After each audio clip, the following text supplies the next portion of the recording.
بسم اللہ الرحمن الرحیم۔ السلام علیکم ششم کلاس۔ بیٹا کیسے ہیں آپ؟ امید کرتا ہوں آپ خیریت سے ہوں گے۔ اللہ تعالیٰ آپ کو اور آپ کے گھر والوں کو اپنی حفظ و امان میں رکھے۔ بیٹا میں ہوں آپ کا اردو کا ٹیچر محمد عثمان۔ آج ہمارا سبق ہے محنت کی برکات۔ اس سبق کے ہم نے سوال جواب پڑھنے ہیں اور ساتھ ہی ہم نے اس کے جملے پڑھنے ہیں۔ تو دیکھیں بیٹا وائٹ بورڈ کی طرف، وائٹ بورڈ پہ میں نے لکھے ہوئے ہیں سوال جواب اور جملے۔ پہلا ہمارا سوال ہے، دنیا میں ہر کام کے لیے کس چیز کی ضرورت ہوتی ہے؟ جواب محنت۔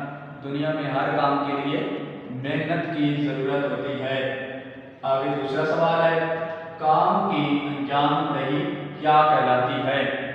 جواب محنت۔ کام کی انجام دہی محنت کہلاتی ہے۔ تیسرا سوال ہے، کیسا انسان مذہبی اعتبار سے قابل قبول نہیں؟ جواب کاہل، سست اور بے عمل انسان مذہبی اعتبار سے قابل قبول نہیں۔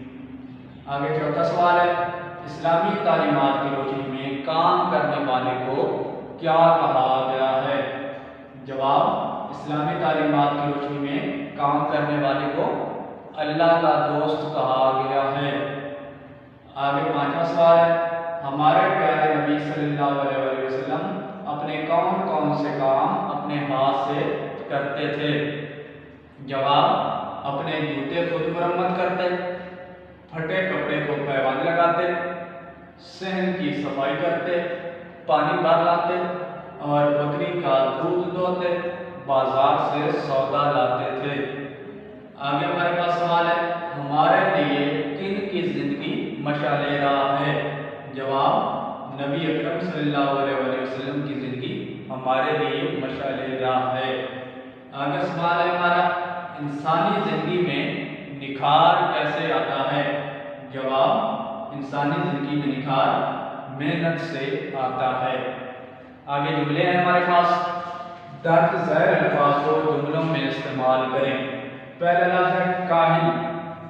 کاہل انسان اللہ کو پسند نہیں۔ دوسرا لفظ ہے تبلیغ۔ ہمیں دین اسلام کی تبلیغ کرنی چاہیے۔ شہرت، قائد اعظم نے بہت کم وقت میں شہرت حاصل کی۔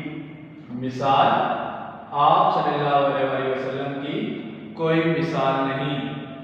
کائنات، یہ کائنات اللہ نے بنائی ہے۔